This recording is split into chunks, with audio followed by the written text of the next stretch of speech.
Hey guys, আজকে আর ছাদ বাগানে কোনো ফল ফুলের ভিডিও নয়, জমিতে কোনো সবজির ভিডিও নয়। আজকে এসেছি রাজা রামমোহন রায় পার্কে। আমার ছেলের এখানে অ্যানুয়াল ফাংশন আছে, সেই জন্য এখানে এসেছি। তোমাদের একটু তাই ভিউটা শেয়ার করছি। এই যে পার্কটা দেখতে পাচ্ছ, এটা রাজা রামমোহন রায়ের বাসস্থান। এই যে বাড়িটা, ভাঙা বাড়িটা দেখতে পাচ্ছ, রাজা রামমোহন রায়ের বাড়ির ভগ্নাবিশেষ। দেয়ালে দেখো ওনার চিত্র দেয়া আছে। হুগলি জেলার রাধানগর গ্রামে রাজা রামমোহন রায় জন্মগ্রহণ করে, সেটা আমরা সবাই ছোটবেলায় ইতিহাস বইতে পড়েছিলাম।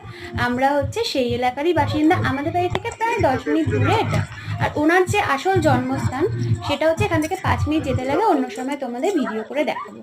তো এই পার্কটা ঘুরে দেখানোর মতো সময় আমার কাছে নেই, কারণ করতে গেলে 15-20 মিনিটের ভিডিও হয়ে যাবে, বিঘের পর বিঘে জমি। তো খুব সুন্দর দৃশ্য। তো এই পার্কে মানে রাজা রামমোহন রায়ের বাসস্থান, তার মধ্যে আবার পার্ক, মানে এখানকার একটা আলাদা একটা আভিজাত্য আছে। তো ওনার সম্বন্ধে তো নতুন করে কিছু বলার নেই, উনি সতীদাহ রদ করেছিল, শিক্ষার জন্য বিদেশে গিয়েছিল, সেগুলো আমরা সবাই জানি।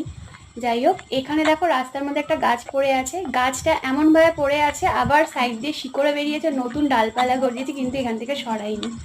খুব সুন্দর ভিউটা। তো ভিডিওটা আমি এখানেই শেষ করছি। তোমাদের ভিডিওটা ভালো লাগলে একটা লাইক করো আর চ্যানেলটাকে সাবস্ক্রাইব করো। আজকের মতো টাটা, নেক্সট ভিডিওতে দেখা হচ্ছে।